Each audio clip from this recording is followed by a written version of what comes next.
கர்த்தர் மையப்படுவதற்கு அதிகமாக இந்த காலை வேளையிலே உங்களை பார்ப்பதிலே மிகுந்த சந்தோஷம் அடைகிறோம்.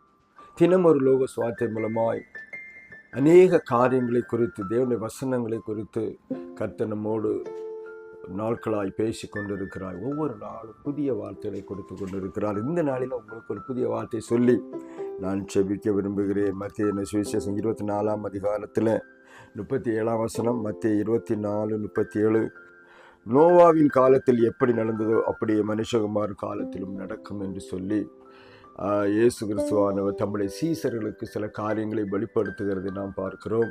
அதைத்தான் இந்த காலவெளியில் நோவா காலத்தில் பாருங்கள், ஆண்டு கடைசி காலத்தை குறித்து இந்த 24ஆம் அதிகாரத்திலே சொல்லி கொண்டு வருகிறார். கடைசி நாளுக்கு என்னென்ன காரியங்கள் நடக்கும், என்ன காரியங்கள் அது மனுஷனுக்கு சொல்லப்படும், அது எதன் அறிகுறிகள், கடைசி நாட்களுக்கு அடையாளம் என்ன என்பதை அவர் சொல்லி கொண்டு வரும்போது ஒரு வார்த்தை சொல்றார். நோவா காலத்தில் நடந்தது போல நடக்கும். நோவா காலத்தில் என்ன நடந்தது என்று தெரிந்தால்தான் இந்த மனுஷகுமார காலத்தில் என்ன நடக்கும் என்று அறிந்து கொள்ள முடியும். நோவா காலத்தில் என்ன நடந்தது என்று சொல்லி அங்கே சொல்லப்பட்டிருக்கு.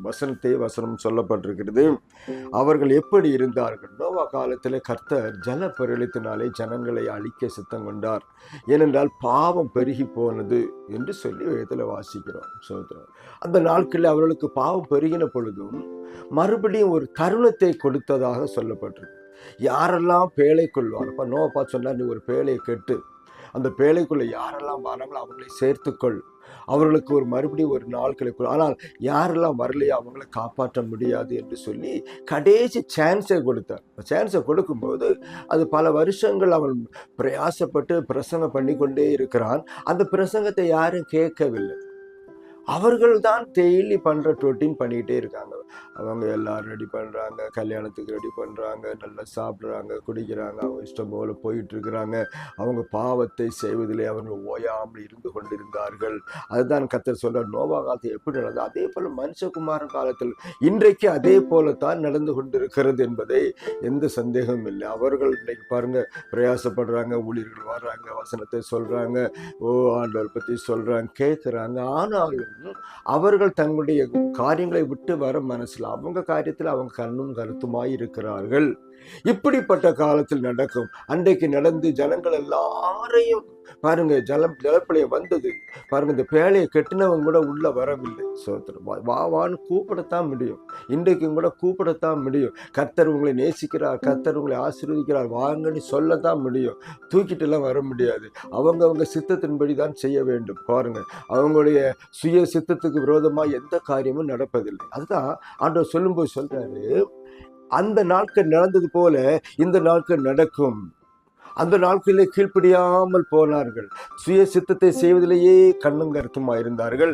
அதனாலே அவர்கள் எல்லாரும் ஜலத்தில் அழிக்கப்பட்டார்கள். இன்றைக்கும் பாருங்க, ஆண்டவர் பேழை கட்ட சொன்னவர் இன்றைக்கு சபையை கட்ட சொல்லியிருக்கிறார். சபைக்குள்ளே யாரெல்லாம் வருகிறார்களோ, சபைக்குள்ளே யாரெல்லாம் காலடி எடுத்து வைக்கிறார்களோ அவர்களை காப்பாற்றும்படி கர்த்தர் ஆவலாக இருக்கிறார். வரப்போகிற அழிவுக்கு விலக்கி, வரப்போகிற துன்பங்களுக்கு விலக்கி, வரப்போகிற பயங்கரமான வேதனைகளுக்கும் நெருக்கங்களுக்கும் விலக்கி பாதுகாத்து கொள்ள வேண்டும் என்று கர்த்தர் விரும்புகிறார்.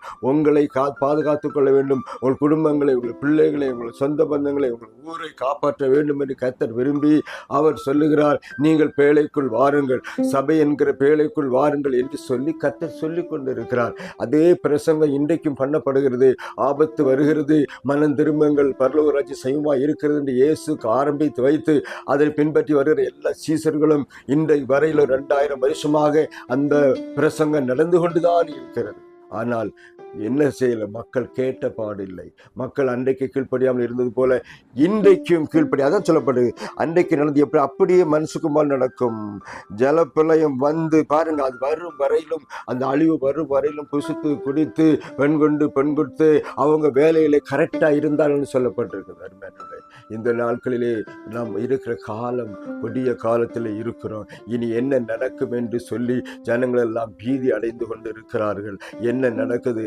அழிவுகள் வரப்போகிறது, யுத்தங்கள் வரப்போகிறது என்று சொல்லி பீதி அடைந்து கொண்டு, உலகமெல்லாம் பீதி அடைந்து கொண்டு, சவால் விட்டு கொண்டு, நான் பாம் போற்றுவேன், அவங்களை அழிச்சிருவேன் சொல்லி கொண்டிருக்கிற நாடுகள் மத்தியில் நாம் இருக்கிறோம்.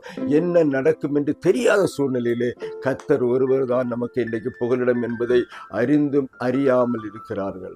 சபை தான் புகலிடம் என்பதை அறிந்தும் அதற்கு பதில் கொடுக்காமல் நோவா காலத்தில் இருந்தது போல அவர்கள் உணர்வில்லாத இருதயமாய் இருந்து கொண்டிருக்கிறார்கள். அருமையான காலவேளையிலே கர்த்தர் நம்மோடு பேசும்போது ஒப்பு கொடுப்போம், கர்த்தருடைய வார்த்தைக்கு ஒப்பு கொடுப்போம், கர்த்தருடைய வசனத்துக்கு ஒப்பு கொடுப்போம். இன்றைக்கு சபைகளுக்கு சொல்லுவோம், கர்த்தரை தேடுவோம். ஒரே ஒரு புகலிடம் இருக்கிறது, இயேசு அந்த புகலிடமாய் இருக்கிறார். அந்த காலவேளையில அவரை நோக்கி பார்த்து, அவரை நோக்கி நீங்க சென்றால் கர்த்தர் உங்களை ஆசீர்வதிப்பார். வரப்போற அழிவிலிருந்து மீட்டுக் கொள்ளும்படி அந்த ஜலப்பிரளையும் பாருங்க, 8 பேர் மாத்திரம்தான் அந்த நோவா பேழைக்குள்ள இருந்தாங்க. அந்த 8 பேர் மாத்திரம்தான்.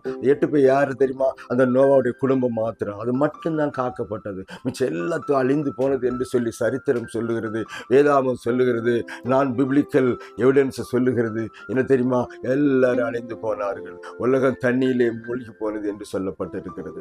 ஆனபினாலே இன்றைக்கும் அதே வார்த்தை, ஒரு பெரிய அழிவு தண்ணீரால் அல்ல அக்கினியால் அழிக்கப்பட போகிறது என்பதை கர்த்தர் பேசிக்கொண்டிருக்கிறார். இந்த காலையிலே கர்த்தர் உங்களை ஆசீர்வதிக்கும்படி நீங்கள் பேழைக்குள் வாருங்கள், கர்த்தருடைய பிரசன்னத்துக்குள் வாருங்கள், கர்த்தரை தேடி வாருங்கள். மறுபடியும் எச்சரிக்கையின் சத்தம் பல ரூபங்களிலே உங்களை கேட்டுக்கொண்டிருக்கும் போது கீழ்ப்படியுங்கள், கர்த்தருக்கு ஒப்பு கொடுங்க. குடும்பத்தை, உங்களுடைய எல்லா காரியங்களையும் இந்த உலகத்தில் ஆசீர்வதிக்கிறது மாத்திரமல்ல, பரலோகத்திற்கு ஆசீர்வாதத்தையும் கர்த்தர் கொடுக்க ஆயத்தமாக இருக்கிறார். உங்கள் ஜீவனை பாதுகாத்துக் கொள்ள நீங்கள் பேழைக்குள் ஓடி வாருங்கள், சபையாகிய பேழைக்குள் ஓடி வாருங்கள் என்று இதோ அவருடைய சத்தம் கேட்டுக்கொண்டிருக்கு. இந்த காலையில் ஒப்பு கொடுங்க. சத்தம் உங்கள் வாழ்க்கையில கேட்குமானால் மனம் திரும்பி இயேசுவரத்தில் ஓடி வாருங்கள். இயேசு உங்களை ஆசீர்வதிப்பார், இயேசு உங்களை பாதுகாப்பார். அவர்தான் புகலிடம், அவர்தான் ஒரு பெரிய நமக்கு அடைக்கலமும் அரணும் ஒரு கோட்டையுமா இருக்கிறார். அந்த தேவனை நோக்கி பார்க்கலாமா? இந்த காலையில் உங்கள் குடும்பத்தில் பிரச்சனை கண்ணீரோ இருந்தால் ஆண்டோட சொல்லுங்க, கர்த்தர் உங்களையும் குடும்பத்தை ஆசீர்வதிப்பார். ஒப்பு கொடுங்க. நான் உங்களுக்கு ஜெபித்து முடிக்கிறேன். வசனம் சொல்லுகிறது, மனுஷகுமாரன் காலத்து அப்படியே நடக்கும். வாழ்க்கையில் மாற்றம் உண்டாக்க எல்லா கண்களும் முடிச்சோம் அல்லாமா? பரலோகத்தின் பிதாவே நல்ல ஆண்டவரே, இந்த கால வேளையிலே மனுஷகுமாரன் காலத்திலும் அப்படியே நடக்கும், இயேசு கிறிஸ்துவின் காலத்திலும் அப்படியே நடக்கும் என்று சொல்லியிருக்கிற ஆண்டவரே, அந்த வாழ்க்கையை ஆண்டவர் அந்த ஆபத்திலிருந்து பாதுகாத்து கொள்ள அந்த மக்களுக்கு ஆண்டவர் உடைய வசனத்தை அனுப்பியிருக்காக சோத்திரம். இந்த வசனத்தை கேட்கிற எல்லாரும் மனம் திரும்பட்டும், உடைய வார்த்தைக்கு ஓடி வரட்டும், பேழைக்குள் ஓடி வரட்டும், சபையாய பேழைக்குள் ஓடி வந்து தங்களை காத்துக்கொள்ள உதவி செய்யும். இந்த காலை வேளையிலும் பிதா குமாரன் பரிசுத்த நாமத்தினாலே எல்லாம் குடும்பமாய் பேராய் ஆசீர்வதிக்கிறோம் ஆண்டவரே. உடைய ஆசீர்வாதத்தை தகுதி உள்ளவளாய் மாற்றும், ஆசீர்வாதத்தை பெற்றுக்கொள்ளவளாய், வசனத்தை கீழ்ப்படிகளாய் மாற்றும் ஆண்டவரே. இந்த காலை எடுத்துக்கொண்டு எல்லாரையும் மறைத்துக்கொள்ள, வேலைக்கு போகும்போது வரும்போதும் மறைத்துக்கொள், வாரம் புள்ளாய் பாதுகாத்ததுக்கு நன்றி. தொடர்ந்து ஆசீர்வதியும் ஆண்டவரே. சபைகளுக்கு செல்ல உங்களுடைய வார்த்தையை கேட்க உதவி செய்யும். தாழ்த்தி கரங்களை ஒப்பு கொடுப்போம். இயேசு நாமத்தில் ஜெபிக்கிறோம் பிதாவே, ஆமென். கர்த்தர் இந்த காலையில் உங்களை ஆசீர்வதிப்பாராக. ஆண்டுடைய வசனத்தை பற்றி ஒப்பு கொடுங்க. சுகமாக ராஜநாதிபதி நடக்கும்னு சொன்ன வார்த்தைகள் சீக்கிரம் நிறைவேற காத்திருக்கிறது. ஓடி போகுமா, பேழைக்குள் ஓடி போகுங்கள், உங்களை பாதுகாத்துக் கொள்ளுங்கள். கர்த்தர் உங்களின் குடும்பத்தை ஆசீர்வதிப்பாராக. இன்னும் ஒரு லோக சுவாத்தியம் சந்திக்க வரும். கர்த்தர் எல்லாரையும் ஆசீர்வதிப்பாராக. ஆமென்.